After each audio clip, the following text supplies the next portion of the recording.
সকালবেলায় তখন 4:30 বাজে। আপনাদেরকেও বলি, ভোর 4:30 সময় আপনারা ঘুম থেকে উঠবেন, উঠে একটু ভগবানের সেবা করার বাসনা তৈরি করবেন। তাতে করে আপনি মানুষ হয়ে কিন্তু একটা ধন্য জীবন তৈরি করলেন। যে সকালটাকে ঘুমিয়ে কাটিয়ে দেয় তাদের আসল জিনিসটা কিন্তু পাওয়া হয়নি। বিশেষ করে 4:30 থেকে 6টা, এই যে 1.5 ঘন্টার টাইম, এই 1.5 ঘন্টা সময় গোয়াল ঘরে যদি গরু বেঁধে রাখেন, গরুগুলোও কিন্তু আর ঘুমায় না। যদি পাখি চাষ করেন, পাখিগুলো দেখবেন ভোরের বেলা কিচিরমিচির শুরু করে দেয়, কিন্তু মানুষ কিন্তু ভোরের বেলা নীরবে ঘুমায়। বিশেষ করে আমি মায়েদেরকে বলবো, ভোর 4:30 বেজে গেলেই কিন্তু একটুখানি ঘুম থেকে উঠে ভগবান কৃষ্ণের নাম করার চেষ্টা করবেন। কারণ এই টাইমটা হচ্ছে ব্রহ্ম মুহূর্ত। ব্রহ্ম জ্ঞান যদি কারোর বিকাশ ঘটাতে হয়, তাহলে ব্রহ্ম মুহূর্তে পরম ব্রহ্মের একটু আরাধনা করতে হয়। তা শুনে নিন মায়েরা, আজকে সান্দীপনী মুনি যখন দেখলেন যে কৃষ্ণ আর সুদামা, তখন সুদামাকে জিজ্ঞেস করছে, সুদামা তুমি যে আমার কাছে এসেছো, তুমি কি লেখাপড়া শিখতে চাও? তখন সুদামা বললেন, গুরুদেব আপনি আমাকে কিছুই শেখাবেন না, শুধু বেদ পাঠ আমাকে ভালো করে শিখিয়ে দিন। বেদ পাঠ করবে? হ্যাঁ, আমি বেদ পাঠ করব। আমি কিছুই শিখতে চাই না, শুধু বেদ পাঠ করে আমি ভগবানের নাম ধরে ধরে কাঁদতে চাই। ও আচ্ছা আচ্ছা আচ্ছা, দাঁড়াও দাঁড়াও দাঁড়াও দাঁড়াও, তবে একটা কথা বলি সুদামা, বেদ কিন্তু কোনো গ্রন্থে লেখা নেই। আমরা মায়েরা এক সময় পড়েছিলাম না, বেদ কোনো লেখা ছিল না, শুনে শুনে মনে রাখতে হতো, তাই বেদের অপর নাম শ্রুতি। তাই সান্দীপনী মুনির যুগে বেদ কোনো গ্রন্থে লেখা ছিল না। কেউ যদি কোনো গুরু উচ্চারণ করে, পাশে শিষ্য সেগুলো মন দিয়ে শ্রবণ করার সঙ্গে সঙ্গে মুখস্থ করেন। তা সুদামা যখন বললেন যে আমি বেদ পাঠ শিখব, তখন সান্দীপনী মুনি চোখ বড় বড় করে সুদামার দিকে তাকালেন। সুদামা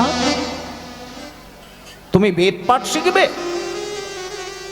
বাহ বাহ বাহ বাহ বাহ বাহ বাহ, শোনো শোনো শোনো শোনো, তুমি কাছে এসো, কাছে এসো।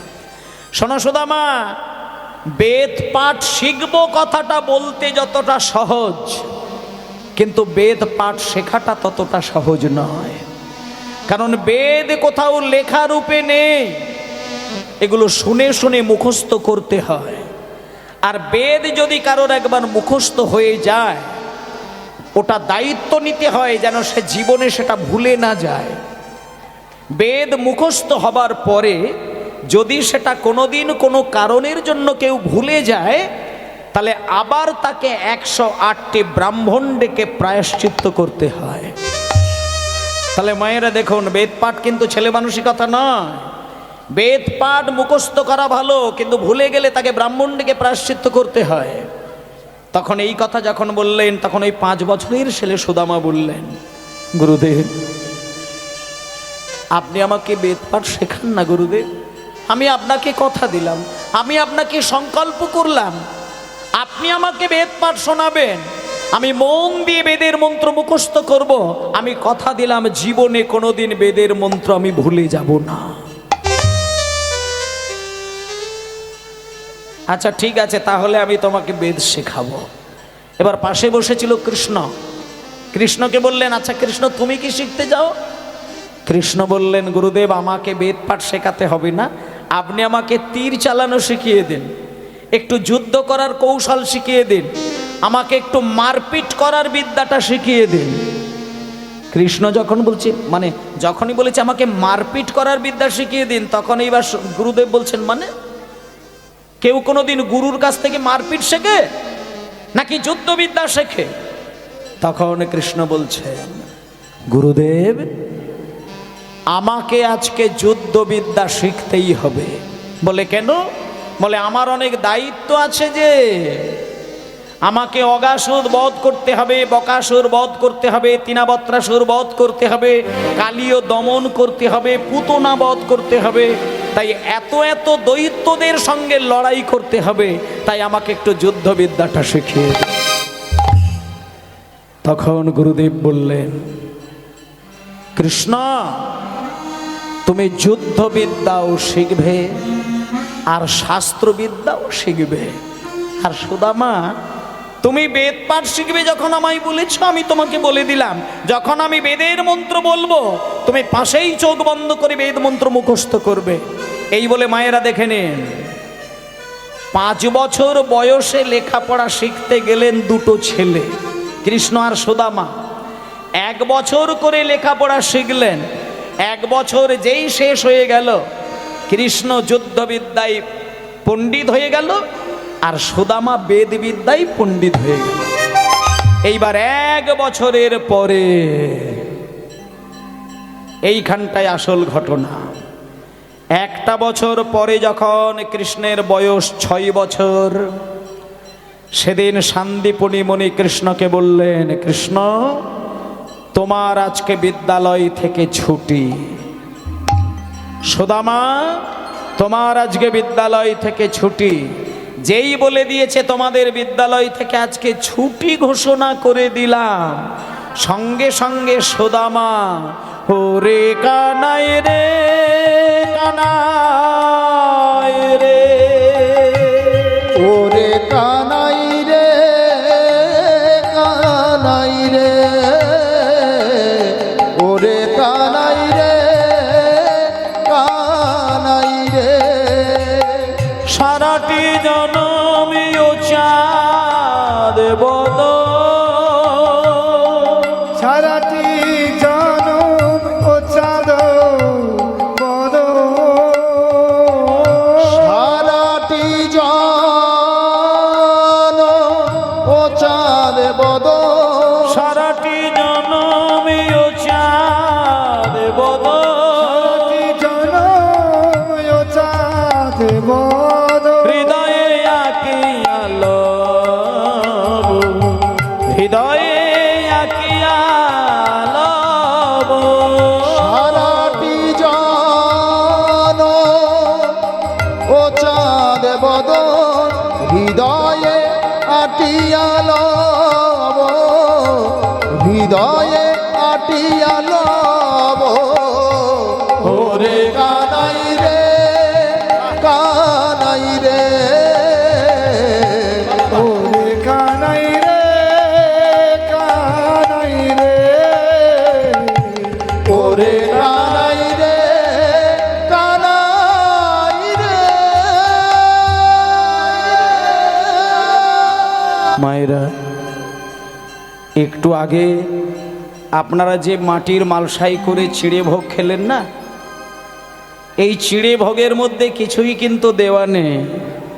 কিছু চিড়ে রয়েছে, কিছু গুড় মেশানো রয়েছে, সামান্য হয়তো বাতাসা রয়েছে, 2 টুকরো ফল রয়েছে আর তুলসী পাতা। কিন্তু কোনো কিছুও দিতে লাগবে না, শুধু গুড় আর চিড়ের মিশ্রণ দিয়ে যদি তুলসী পাতা চাপিয়ে ভগবানকে সেবা দেয়, তাতেই ভগবানের সেবা হয়ে যায়। কেন জানেন? এই চিড়ে গুড়ের প্রসাদ কবে থেকে সৃষ্টি হলো, আজকে আমরা সেই লীলাটার মধ্যেই জানতে পারবো। আজকে দেখুন মা, যখন গুরুদেব বললেন কৃষ্ণ তুমি আজকে আমার কাছ থেকে চলে যাও, সুদামা ঠাঁয়ে দাঁড়িয়ে কাঁদতে শুরু করে দিলেন। তার কারণটা একটু আপনারা শুনে নেন। সুদামা জানেন, আজকে যদি গুরুদেবের কাছ থেকে কৃষ্ণ বিদায় নিয়ে নেয়, আমি যতটুকু জানি কৃষ্ণ কিন্তু বাড়িতে যাবে না। ও যেহেতু তীর মারা শিখেছে, ও যেহেতু যুদ্ধ শিখেছে, ও দ্বারকা মথুরায় চলে যাবে। তাই আজকে যদি কৃষ্ণ দ্বারকা মথুরায় চলে যায়, তাহলে তো আমি বাড়িতে ফিরে গিয়ে আর কৃষ্ণকে দেখতে পাবো না। এই বলে যখন সুদামা পাগলের মতো দাঁড়িয়ে দাঁড়িয়ে হাউ হাউ করে কাঁদছেন, পাশেই দাঁড়িয়েছিল কৃষ্ণ। কৃষ্ণ ছুটে গিয়ে সুদামা চোখের জলটা মুছিয়ে দিলেন। সুদামা, এই সুদামা, কাঁদিস না রে, কাঁদিস না। আরে তোকে তো আমি অনেকগুলো বছর আগে বলেছিলাম আমি সকল কিছু সহ্য করতে পারি, কিন্তু তোর চোখ থেকে জল গড়ালে আমি সহ্য করতে পারি না। এই সুদামা, আমি তোকে একটা কথা বলি, শোন, কাঁদিস না, কাঁদিস না, কাঁদিস না, কান্না বন্ধ কর। আমি কৃষ্ণ হয়ে তোকে কথা দিয়ে দিলাম, এই যে আমি এখন গুরুদেবের কাছ থেকে বিদায় নিয়ে আমি এখন চলে যাব দ্বারকায়, আর তুই তোর মা বাবার কাছে ফিরে যাবি। তবে আমি যেহেতু তোর প্রাণের বন্ধু, তাই আমি যাবার সময় একটা গুরুত্বপূর্ণ কথা তোকে আমি বলে দিয়ে যাই। আমি দ্বারকা মথুরায় চলে গেলেও, আমার সাথে তোর দেখা না হলেও, জীবনে যদি তোর কোনোদিন দুঃখ কষ্ট হয়, আমার কাছে যদি তুই না যেতেও পারিস, তুই তোর সংসারের মাঝখানে বসে বসে আমার নামটা শুধু স্মরণ করবি। আমি কথা দিলাম তোর হৃদয় মাঝে গিয়ে তোর সাথে আমি দেখা দেব। এইখানে একটা তত্ত্ব শিক্ষা দিচ্ছেন মায়েরা। ভগবানের কাছে গেলেই যে ভগবানকে পাওয়া যাবে তা নয়, বৃন্দাবনে গেলেই যে আপনি কৃষ্ণের সাক্ষাৎ পাবেন তা কিন্তু নয়।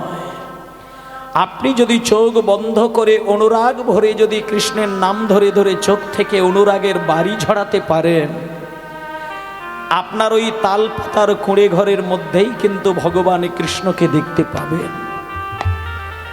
আজকে যখন কৃষ্ণ বেরিয়ে গেল দ্বারকায়, কিছুক্ষণ পরেই সুদামা গুরুদেবের চরণ দুটো জড়িয়ে ধরে বলছেন, গুরুদেব, আমার বাবা যেদিনকে আপনার কাছে বসিয়ে রেখে দিয়ে গেছিলেন, সেদিন আমার বাবা কানে কানে একটা কথা বলে দিয়ে গেছিল। আমার বাবা বলেছিলেন, যে কোনো মানুষ গুরুদেবের কাছ থেকে যদি কোনো শিক্ষা অর্জন করে, যেদিনকে তার শিক্ষাটা শেষ হয়ে যায়, সেদিন গুরুদেবের কাছ থেকে বিদায় নেওয়ার শুভক্ষণে গুরুদেবের চরণে নাকি দক্ষিণা দান করতে হয়। শিক্ষার বিনিময়ে মাস্টার মশাইকে, গুরুদেবকে শিষ্য যদি দক্ষিণাটা না দেয়, শাস্ত্রে নাকি প্রমাণ আছে, বিদ্যা বুদ্ধি নাকি তার জগতে শুভ কাজ দেয় না। দেখুন এই জায়গাটা কত গুরুত্বপূর্ণ কথা। সুদামা গুরুদেবের দুটো চরণ ধরে বলছেন, গুরুদেব, আপনি আমাকে আজকে ছুটি বলে দিলে, কিন্তু আমি যে আজকে বাড়ি যাওয়ার সময় আপনার চরণে কোনো দক্ষিণা দিতে পারবো না, কারণ বাবা আমাকে টাকা পয়সা সোনাদানা কিছুই দিয়ে যায় না। কিন্তু বাবা এটা বলে দিয়ে গেছে যে গুরুদেবের চরণে দক্ষিণা না দিয়ে নাকি যেতে নেই। তাহলে আমি যাবার সময় আপনাকে কি দিয়ে যাব? শুনুন, সুদামা জগৎকে শিক্ষা দিয়ে দিলেন, টাকা পয়সা সোনাদানা দেওয়াটাই কিন্তু গুরুদক্ষিণা নয়। আজকে সুদামা গুরুদেবের চরণ ধরে প্রতিশ্রুতিবদ্ধ হলেন। গুরুদেবের দুইখানা চরণ জড়িয়ে ধরে বললেন, গুরুদেব, আপনার কাছ থেকে বিদায় নেবার শুভক্ষণে আমি দক্ষিণা স্বরূপ হয়তো টাকা দিতে পারবো না, হয়তো সোনার টুকরো দিতে পারবো না, হয়তো আমি জমি জায়গা দিতে পারবো না, কিন্তু আপনার চরণ দুটো জড়িয়ে ধরে আমি প্রতিজ্ঞা করলাম, দক্ষিণা স্বরূপ আপনার চরণ ধরে আমি একটা প্রতিজ্ঞা করলাম, আমি যত দিন বেঁচে থাকব জীবনে আমি কোনোদিন মিথ্যে কথা বলবো না, আমি অন্যায়ের সঙ্গে আপোষ করে চলবো না, তাতে যদি আমার অন্ন জোটে জুটুক, তাতে যদি অন্ন না জোটে না জুটুক। বলুন তো মায়েরা, এত বড় প্রতিজ্ঞা কোনো সাধারণ মানুষ পারবে কি? এগুলো একটু ভাবতে হয়। আজকে সুদামা গুরুদেবের কাছে এই বড় প্রতিশ্রুতিবদ্ধ হয়ে বাড়িতে চলে আসলেন। আর যেই বাড়িতে চলে এসেছে মায়েরা, এখানে আমি অনেক বাবাকে দেখতে পাচ্ছি, অনেক মাকে দেখতে পাচ্ছি। শুনে নেন, আমারও কিন্তু দুই কন্যা, আমিও দুই সন্তানের বাবা, আমারও দুই মেয়ে আছে। আর আপনাদেরও যাদের যাদের মেয়ে ছেলে সবাই আছে, একটা জিনিস জানবেন, ছেলে মেয়ে যদি সত্যিকারের একটা আদর্শ মানুষ হয় না, মা বাবার আমার মনে হয় না ছেলের কাছ থেকে আর কিছু চাই।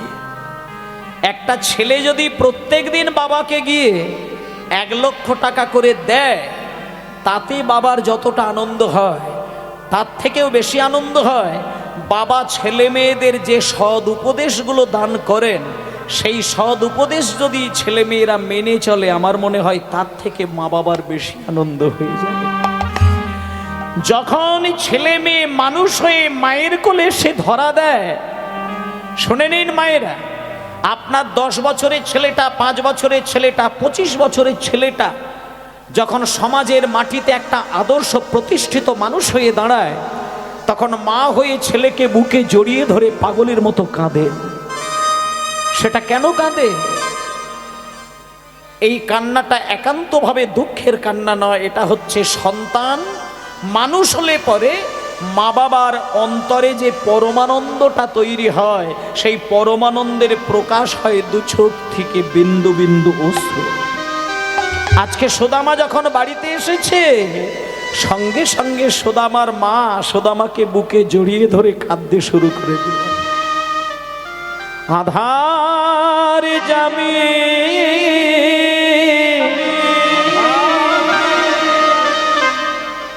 একা আমি,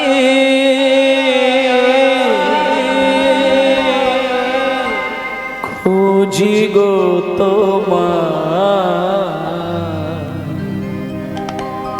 হাত ধরে পার করে নিও গো আমার। নিতাই গৌর হরি হরি বল। হাত ধরে পার করে নিও গো আমায়, আধার জামি একা আমি।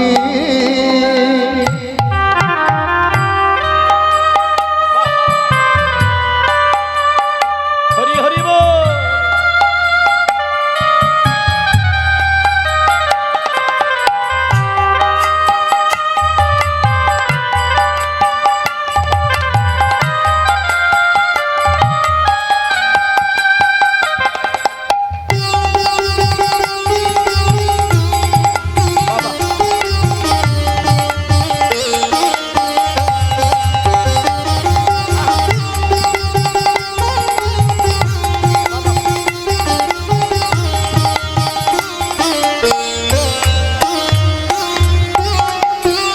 পিতা মাতা ভগ্নী ভ্রাতা দুটি দিনের দেখা,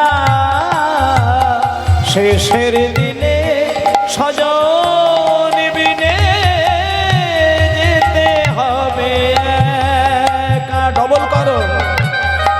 পিতা মাতা ভগ্নী ভ্রাতা দুটি দিনের দেখা, শেষের দিনে স্বজন বিনে যেতে হবে একা। আর পিতা মাতা ভগ্নী ভ্রাতা দুটি দিনের দেখা, শেষের দিনে স্বজন বিনে যেতে হবে একা। পিতা মাতা ভগ্নী ভ্রাতা দুটি দিনের দেখা, শেষের দিনে স্বজন বিনে যেতে হবে একা। আর ও চরণে ভক্ত ও চরণে ভক্ত গণে, আর চরণে ভক্ত গণে ঠাই জানে পায়, হাত ধরে পার করে নিও গো আমার। দয়াল হাত ধরে পার করে নিও গো আমায়। বলে আধার যাবে একা আমি, খোঁজে গো তোমার,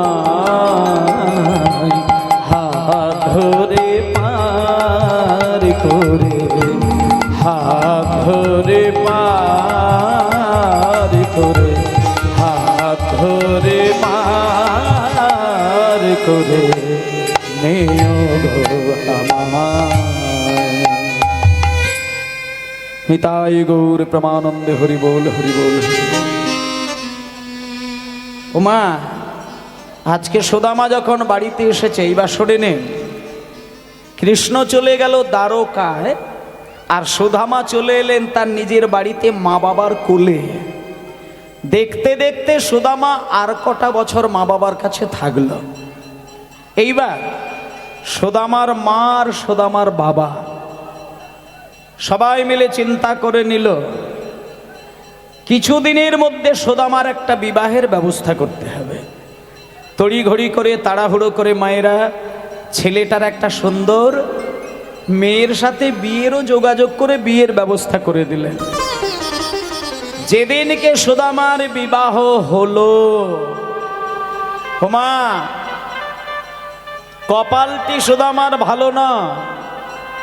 মার বাবা যেদিনকে সুদামার বিবাহ দিয়ে দিলেন, বিবাহের কটা বছর পরে, বেশি দিন নয়, মাত্র কটা মাস কাটার পরে দেখা গেল সুদামার মা জগৎ ছেড়ে বিদায় নিল। সুদামার মা চলে গেলেন, তারও কটা মাস পরে সুদামার বাবা মৃত্যুবরণ করলেন। আজকে যখন সুদামার মা আর সুদামার বাবা কটা মাসের মধ্যে জগৎ ছেড়ে বিদায় নিলেন, যে মেয়েটির সঙ্গে সুদামার বিবাহ হলো সেই মেয়েটির নাম হচ্ছে কুচেলা দেবী। এবার মায়েদের একটা কথা বলি, সুদামার কিন্তু সংসারের কোনো অভাব ছিল না। কারণটা বলে দিই, সুদামার বাবা সুদামার জন্য একটা বাড়ি তৈরি করে দিয়েছিলেন। সুদামার মা সুদামার জন্য বেশ কিছু সোনাদানা রেখে দিয়ে গেছিলেন। সুদামার বাবা সুদামার জমি জায়গা রেখে দিয়ে গেছিলেন। নানান কিছুতে সুদামার জীবনটা পরিপূর্ণ ছিল।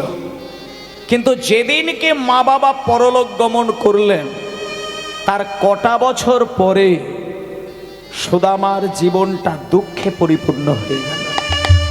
যে সোনাদানাগুলো বাড়িতে ছিল, প্রত্যেকটা সোনাদানা একদিন একদিন করে সুদামা বিক্রি করতে করতে সংসারে আর কোনো সোনাদানাই রইল না।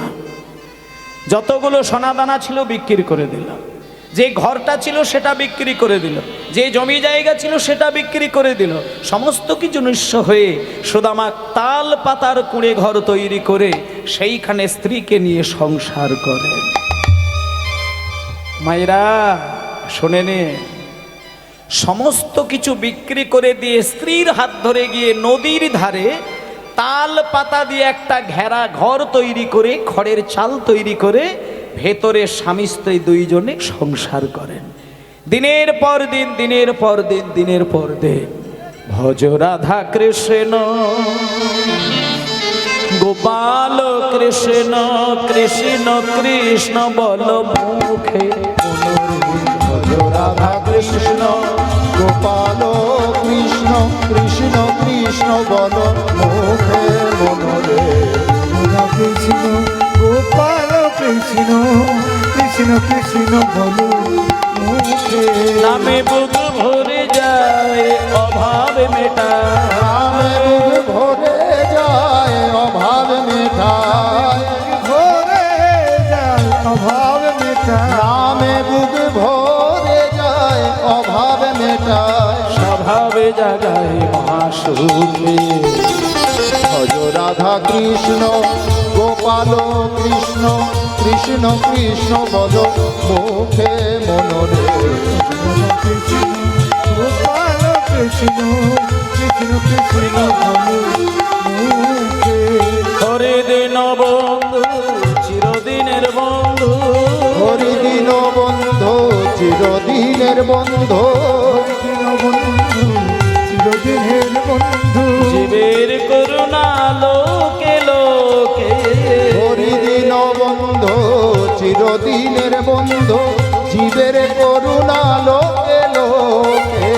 ভজনারে অন্ধ চরণার বিন্দ, ভজনারে অন্ধ চরণার বিন্দু, ভজনারে অন্ধ চরণারবি ভজনারে অন্ধ চরণার বৃন্দ দুস্তর মায়ার বিপাকে ভজ রাধা কৃষ্ণ গোপাল কৃষ্ণ কৃষ্ণ কৃষ্ণ বল মুখে মনোরে রাধা কৃষ্ণ গোপাল কৃষ্ণ কৃষ্ণ কৃষ্ণ বল মুখে ভজ রাধা কৃষ্ণ গোপাল কৃষ্ণ কৃষ্ণ কৃষ্ণ বল মুখে মনোরে রাধা কৃষ্ণ রাধা কৃষ্ণ নিতাই গৌর হরি বল হরি বল হরি বল হরি বল। আচ্ছা মায়েরা, হোমা ভগবানের নাম করে গেলে মনের শান্তি হয়তো হবে, কিন্তু সংসার চালাতে গেলে তো টাকা পয়সাটারও দরকার। শুধু তো রাত দিন হরি হরি বলে কান্নাকাটি করলে সংসার চলে যাবে না, সংসার চালাতে গেলে টাকা পয়সারও দরকার হবে। আজকে সুদামার মা বাবা বিদায় নেবার পরে সুদামা এতটাই গরিব হয়ে গেল, এতটা জীবনে দুঃখ নেমে এলো যে সুদামার জীবন থেকে সর্বহারা হয়ে যেতে হলো।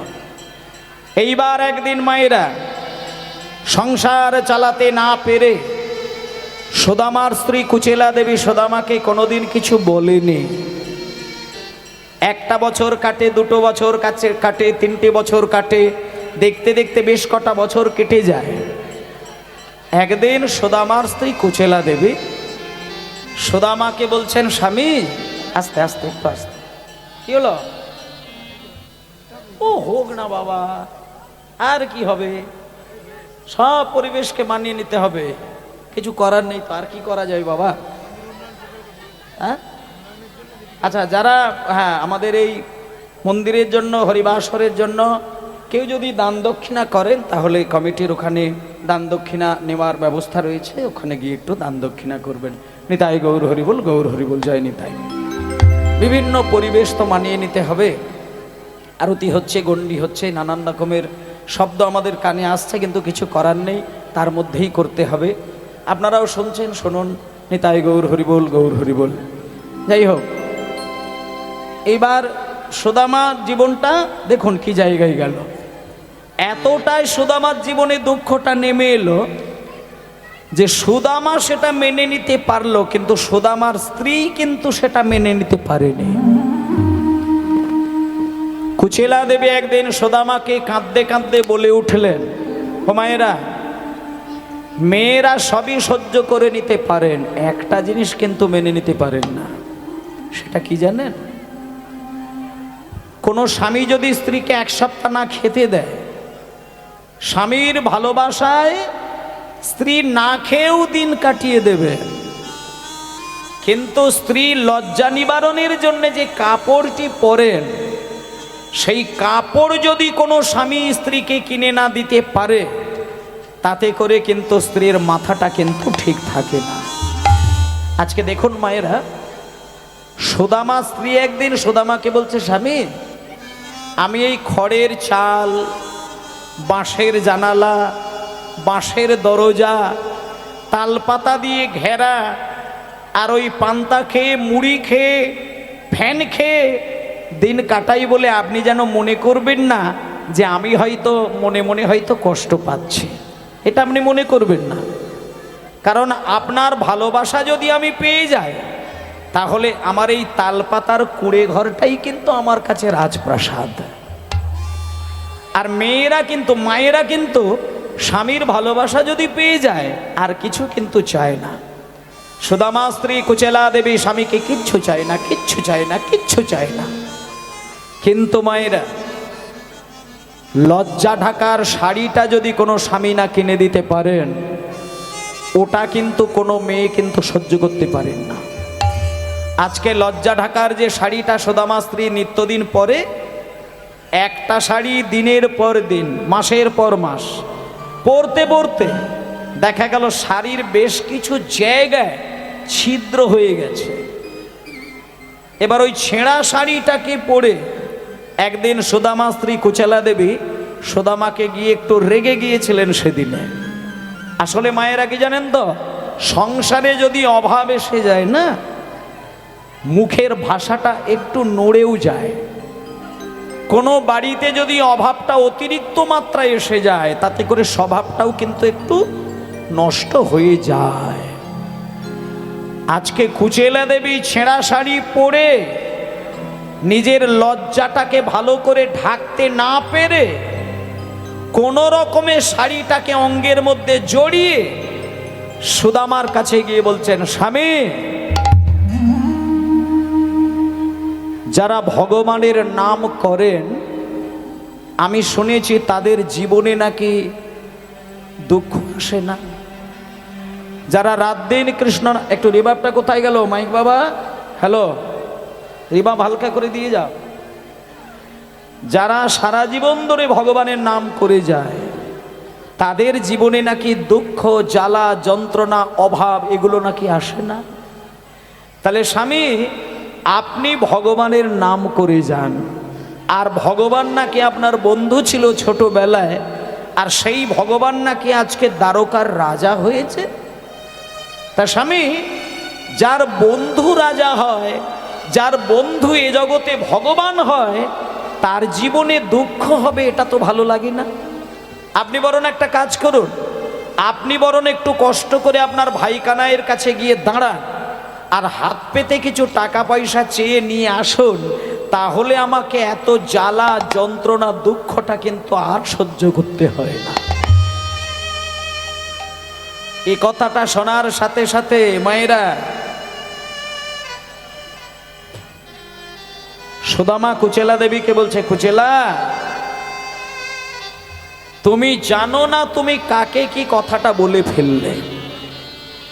যে ভাই কানাইয়ের কাছে তুমি হাত বাড়িয়ে টাকা চাইবার কথা বলছো, তুমি কি এটা জানো এই ভাই কানাইয়ের সাথে বৃন্দাবনে আমি যতগুলো দিন খেলতাম, আমি শুধু ওর মুখের এঁঠো খাবার লোভে আমার শরীরে থাকা গয়নাকাঠিগুলো আমি তাকে খুলে দিতাম। তাহলে যার মুখের এঁঠো খেতে গেলে দামি দামি সোনার অলংকারগুলো আমি খুলে দিতাম, তার কাছে আমি আজকে সংসারের অভাবের কথাটা গিয়ে জানাবো? কুচেলা, আমি যদি না খেতে পেয়ে মরেও যাই, আমার ভাই কানাইয়ের কাছে গিয়ে কিন্তু সেটা বলতে পারবো না। মায়েরা কিছু মনে করবেন না, একটা কথা বলি, স্বামীর ভালোবাসাটা যদি কোনো স্ত্রী পরিপূর্ণভাবে পায় না, মানে ভালোবাসা অর্থে এখানে অন্তর, প্রাণটা, কোনো স্বামী যদি তার অন্তর দিয়ে, প্রাণ দিয়ে স্ত্রীকে সম্মান, ভালোবাসা দান করেন, আর সেই স্ত্রীর কথাই যদি স্বামীর চোখে জল এসে যায়, খেয়াল করে দেখবেন, স্বামী যদি স্ত্রীর কথাই দুফোঁটা নয়নের জলে কাঁদে, সেকেন্ডের মধ্যে স্ত্রীর চোখে 200 ফোঁটা নয়নের জল ধরা দেয়। এটাকে বলা হচ্ছে শুদ্ধ ভালোবাসার প্রকাশ। আজকে সুদামা যখনই ওই কুচেলার কথাতে কেঁদে উঠলেন, বুদ্ধিমতী কুচেলা দেবী সঙ্গে সঙ্গে কষ্ট পেয়ে গেলেন। কুচেলা দেবী কথাটাকে ঘুরিয়ে দিয়ে বলছেন, স্বামী, আপনি আমার কথায় কষ্ট পাবেন না, পাবেন না স্বামী, আমি আসলে আপনাকে ওইভাবে বলতে চাই না, আমি আসলে আপনাকে বলতে চাইছিলাম কি জানেন, আপনি আসলে আপনার ভাই কানাইকে অনেকগুলো বছর দেখেননি, আপনার মনটা আসলে খুব চঞ্চল হয়ে উঠেছে। আমি আসলে আপনার পাশে পাশে থাকছি তো আমি বুঝতে পারছি আপনি ভাই কানাইকে দেখেননি বলে আপনার মনটা খুব চঞ্চল হয়েছে। সেই জন্য আমি দূর দিয়ে বলতে চাইছিলাম যে আপনার ভাই কানাইকে শুধু প্রাণের দেখাটা দেখে চলে আসুন।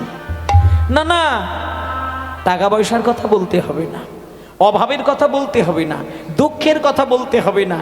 ভাই কানাই যদি নিজে থেকে জিজ্ঞেস করে যে আমরা কেমন আছি, আপনি বরং বলবেন আমরা খুব ভালো আছি। আসলে স্বামী, আমি একটা কথা খুব জানি, যাদের সংসারে শান্তি থাকে না, সেই সংসারে টাকার অভাব যতই থাকুক কোনো কিছু এসে যায় না। তাই আপনি বরং ভাই কানাইয়ের কাছে একটু দেখা করে চলে আসুন। যখনই বলেছে দেখা করে চলে আসুন, সঙ্গে সঙ্গে সুদামা বলছে, কুচেলা, এই কথাটা তুমি খুব দামি কথা বলেছ। আমিও জানি না এই কয়েকটা দিন মাঝরাত্রিতে আমার ঘুমটা ভেঙে গিয়ে ভাই কানাইয়ের জন্য বুকের ভেতরটা কেন জানি না খা খা করে উঠছে। এটা ঠিক বলেছ, আমি ভাই কিন্তু কবে যাবেন স্বামী, কবে যাবেন? যাব তো, কিন্তু আবার কিন্তু কি আপনি চলে যান। যখনই বলেছে চলে যান, তখন সুদামা বলছে কুচেলা শোনো, ঘন ঘন কারোর বাড়িতে গেলে কোনো কিছু নিয়ে যেতে লাগে না, কিন্তু 10 বছর ছাড়া 20 বছর ছাড়া কোনো আত্মীয় যদি কোনো আত্মীয় বাড়িতে যায়, কোনো কিছু যদি হাতে করে না কিছু নিয়ে যায়, তাহলে ভদ্রতাটা কিন্তু রক্ষা করা যায় না। কুচেলা তুমি জানো না, ভাই কানাইয়ের কাছে আমি বহু বছর যাইনি, আমি বহু বছর যাইনি, তাই কোনো কিছু যদি তার জন্য আমি আঁচলে করে নিয়ে না যাই, আমার যে সম্মান রক্ষা পাবে না কুচেলা। তাই কুচেলা যদি কিছু এনে দিতে পারো উপায়,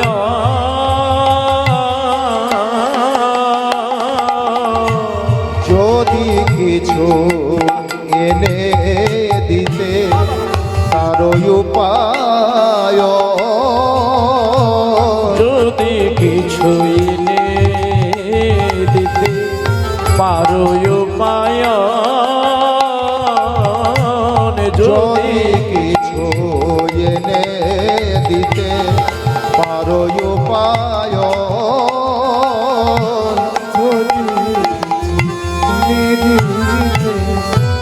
পারো উপায়, তবে সে করিতে পারি দারো গাই গমন কুচেলা, তবে সে করিতে পারে দারো গায়ে গমন কুচিলা,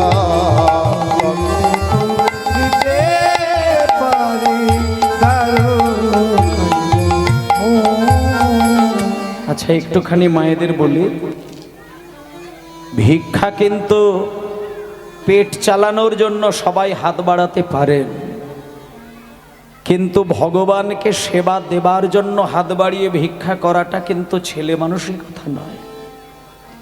এই যে আজকে কীর্তন গান হচ্ছে, কমিটির বাবারা, কমিটির ভাইরা, দাদারা, এনারা কিন্তু হাতটা বাড়িয়ে ভিক্ষা করেই কিন্তু মালসা তৈরি করছেন। আর গৌরহরি তিনি একটা কথাই বলেছিলেন যে আমাকে ভালোবাসা দেখিয়ে কিছুই দিতে লাগবে না, শুধু মাটির মালসাই চিড়ে গুড় বাতাসা সাজিয়ে, আর কিচ্ছুটি নয়, কিচ্ছুটি নয়, চোখ থেকে মাত্র 2 ফোঁটা জল। হোমা,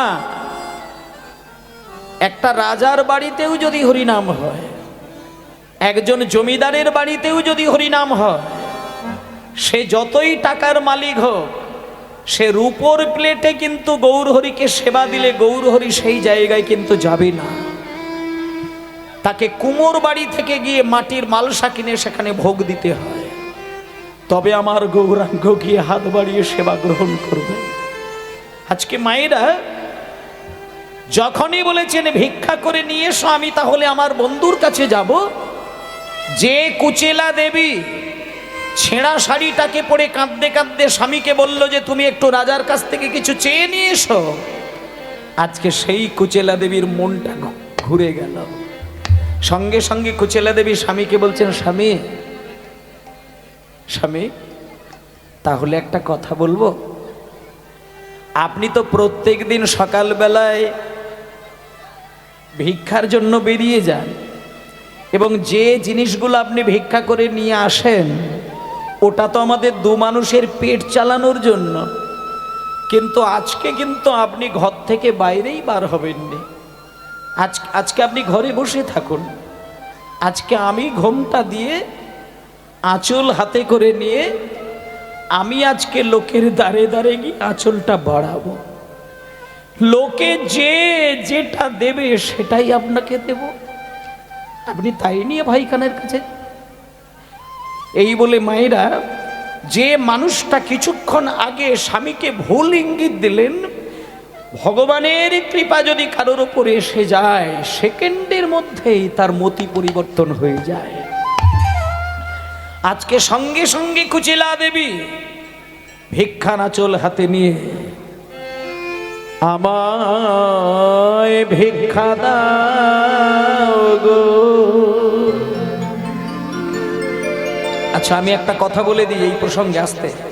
আমি এই ভিক্ষার গানটা গাইছি বলে যেন কেউ আমাকে ভিক্ষা দেওয়ার জন্য উঠবেন না। আমি লীলার বিষয়টা আপনাদের কাছে তুলে ধরছি, তার মানে আপনারা কেউ যেন এসে ভিক্ষা দেবেন না।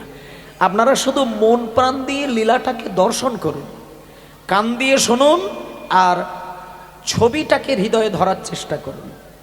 ভেতরে যদি আপনি ছবিটাকে দেখতে পান, আমি 100% সত্য কথা বলে দিচ্ছি, তার এই চামড়ার চোখ দিয়েও কৃষ্ণপ্রেমের ধারা গড়াবেই গড়াবে।